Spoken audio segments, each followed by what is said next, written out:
अस्सलामुअलैकुम नाज़रीन कराम, रोशनी लाइट चैनल की तरफ से आप सबको खुशामदीद। मेरी आज की वीडियो ओरहान सीरीज़ के बारे में है और आज की इस वीडियो में हम इसकी आने वाली किस्त के ट्रेलर पर बात करेंगे और इसके अलावा इस सीरीज़ के हवाले से कुछ अहम खबरें भी आप लोगों के साथ शेयर की जाएंगी। और नाज़रीन कराम, मज़े की बात तो ये है कि महमूद बोज़दैक एक के बाद एक तारीख़ी किरदार इस सीरीज़ में एंटर कर रहे हैं। तो वो तारीख़ी किरदार कौन कौन से हैं, इस बारे में जानेंगे। तो आइए चलते हैं आज की वीडियो की तरफ। तो जैसा कि आप लोग जानते हैं कि कुरुलुश ओरहान की पहली किस्त अब तक 5 मिलियन व्यूज़ पूरे कर चुकी है। और अगर मैं पहले तुर्की के हवाले से बात करूं तो तुर्की के ड्रामा क्रिटिक्स और जर्नलिस्ट्स वगैरह ने तो इसकी पहली किस्त की बेहद तारीफ की है। और पिछले हफ्ते की तरह इस हफ्ते भी मर्त याज़चीओग्लू तुर्की के सोशल मीडिया पर पहले नंबर पर रहा और टॉक ऑफ द टाउन बना रहा। लेकिन यहाँ आप लोगों को एक इंटरेस्टिंग बात बताना चाहूँगी और मुझे ये बताते हुए बहुत दुख भी होगा कि मर्त याज़चीओग्लू अपने ओरहान के किरदार के बारे में सुपर एक्साइटेड था और हमने देखा कि उसने मेहनत भी बहुत की। लेकिन पहली किस्त जब रिलीज हुई तो बाला और उस्मान के फैंस की तरफ से कुरुलुश ओरहान, एटीवी और महमूद बोज़दैक वगैरह के इंस्टाग्राम अकाउंट्स पर नेगेटिव कमेंट्स की भरमार हो गई। तो उन अकाउंट्स के एडमिन्स वो कमेंट्स डिलीट कर रहे थे और सिर्फ उन्हीं कमेंट्स को बाकी रख रहे थे जिनमें तारीफ या अच्छे इमोजीज वगैरह हों। तो मैं यही कहूँगी कि इंतहाई अफसोस की बात है कि सिर्फ अपनी पसंद के अदाकार ना होने पर इतने लोगों की महीनों की सख्त मेहनत को डिस्क्रेडिट कर देना बिल्कुल भी लॉजिकल नहीं। और जबकि यही मामला नीलूफर खातून वाली अदाकारा यानी मोहसिन मुराबत के मामले में भी चल रहा है। और मर्द के साथ साथ मोहसिन मुराबत भी ये रवैया डिजर्व नहीं करती। वो एक ऐसे मुल्क में काम कर रही है जो उसका है ही नहीं। और जब से इस बेचारी का नाम अनाउंस हुआ है तो जो भी वो करती है उस पर नेगेटिव कमेंट्स की भरमार हो जाती है। लेकिन अरब व्यूअर्स की तरफ से मोहसिन को मुकम्मल सपोर्ट मिल रही है, क्योंकि एक तो इसकी वजह मोहसिन का अरब होना और तुर्क फैंस की तरफ से उसके खिलाफ मुसलसल किया गया मनफी प्रोपेगेंडा है। और दूसरी बात यह है कि वैसे भी अरबों और तुर्कों की आपस में बहुत लगती है। हालांकि कहीं कोई कमी भी है तो उसे तमाम टीम की मेहनत, क्रिएटिविटी और मैजिकल परफॉर्मेंस ने पूरी कर दी है। और यही सूरत हाल रही तो कुरुलुश ओरहान ना सिर्फ अशरफ रोया के फॉलोअर्स को इस तारीखी सीरीज की तरफ ले आएगी, बल्कि उन नाराज फैंस को भी जो कुरुलुश उस्मान के सीजन 3 के बाद नॉनसेंस कहानी की वजह से इस सीरीज को फॉलो नहीं कर रहे थे। और आने वाली एपिसोड के ट्रेलर की तरफ आएं तो एपिसोड नंबर 2 की पहली अनाउंसमेंट तो आ चुकी है, जिसके मुताबिक बुरसा की दीवारों पर नाकाम हमले के बाद उस्मान बे और ओरहान के दरमियान टेंशन बढ़ेगी और उस्मान बे ओरहान को कमांडर की पोस्ट से हटा देंगे, जबकि अलाउद्दीन को कमांडर बना दिया जाएगा, जिस पर नीलूफर खातून को गुस्सा आ जाएगा। और फ्लेवियस तो पहले ही उस्मान बे से अपने बाप जॉर्ज मोज़लान की मौत का बदला लेने के लिए बेचैन हो रहा था। लेकिन अब ओरहान के हाथों उसके भाई अक्तावियस की हलाकत से उसका इंतकाम डबल हो जाएगा और इन दोनों बाप बेटों से नफरत उसकी और भी बढ़ जाएगी। आने वाली किस्त में लगता है कि ओरहान बे बुरान बे को बचाने के लिए किसी तरह खुफिया तरीके से बुरसा में दाखिल होने में कामयाब हो जाएंगे और वहाँ उनका सामना फ्लेवियस से होगा, क्योंकि फ्लेवियस का अंदाजा दुरुस्त साबित होगा कि बुरान बे को बचाने के लिए ओरहान जरूर आएगा। जबकि मंगोलों की दोबारा एंट्री होने जा रही है और मेरी ख्वाहिश है कि अब की बार कुछ नए अंदाज से हम मंगोलों को देखें, क्योंकि हम रिपीटेड सिनेरियोज से तंग आ गए हैं। मिसाल के तौर पर कुरुलुश उस्मान के आखिरी सीजन में जो मंगोल कमांडर दिखाया गया था वो पढ़ा लिखा था और बाकी मंगोलों की तरह खाना बदोश भी नहीं लगता था, इसलिए उसके और अलाउद्दीन के दरमियान अच्छी इल्मी गुफ्तगू हुई थी। मंगोल कमांडर के तौर पर आने वाले किरदार का नाम तैमूर ताश है और ये भी एक तारीखी किरदार है।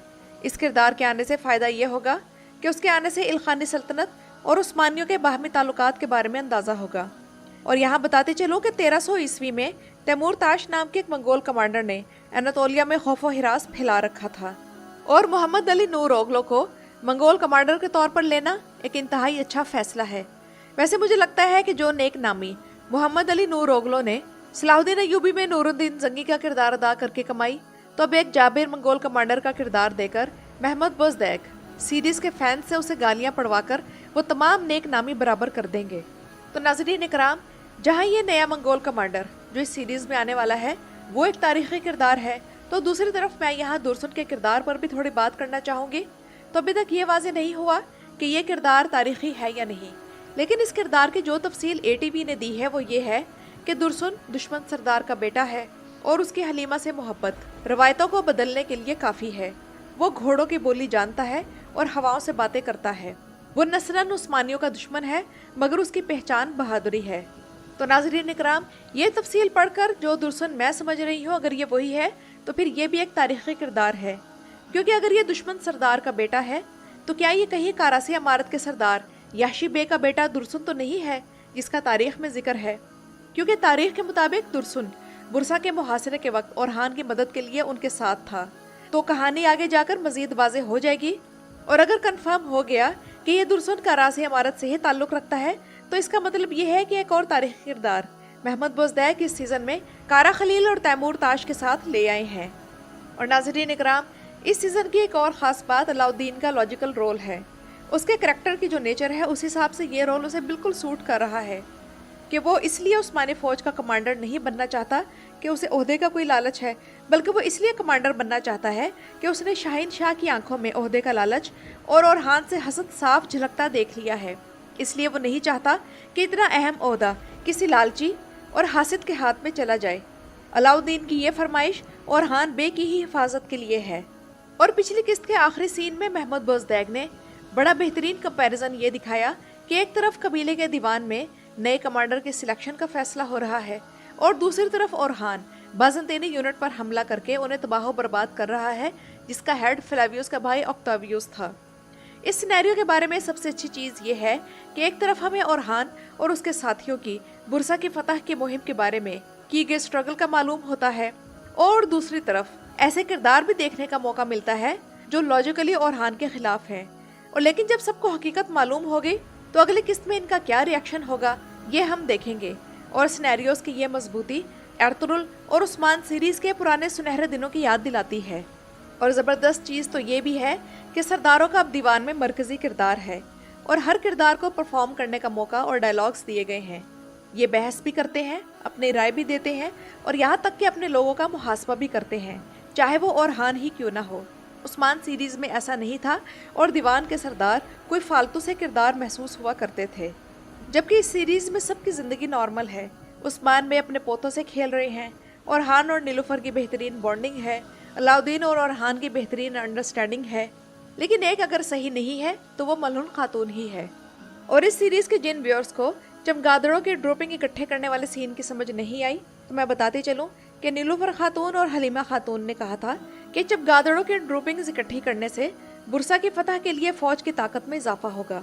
और ऐसा इसलिए कहा गया क्योंकि नाज़रीन इकराम, चमगादड़ों का फुजला या उनके ड्रोपिंग में हाई लेवल का नाइट्रोजन और नाइट्रेट सॉल्ट्स होते हैं, जिन्हें आप पोटाशियम नाइट्रेट भी कह सकते हैं। और इन ड्रोपिंग्स में से नाइट्रेट मटेरियल निकाल कर ये धमाकेदार गन पाउडर में इस्तेमाल हो सकता है, और इसलिए ये उन्हीं गारों से मिल सकता है जहाँ चमगादड़ें रहती हैं। और यहीं से एक ऐसा नया हथियार तैयार होगा जो कि जंग का तवाज़ुन बदलने और बाद में बुरसा की फतह का सबब बनेगा। तो नाज़रीन इकराम, ये तो थी मेरी आज की वीडियो। अपनी राय का इजहार कमेंट्स में ज़रूर कीजिएगा। मेरी वीडियो देखने का शुक्रिया।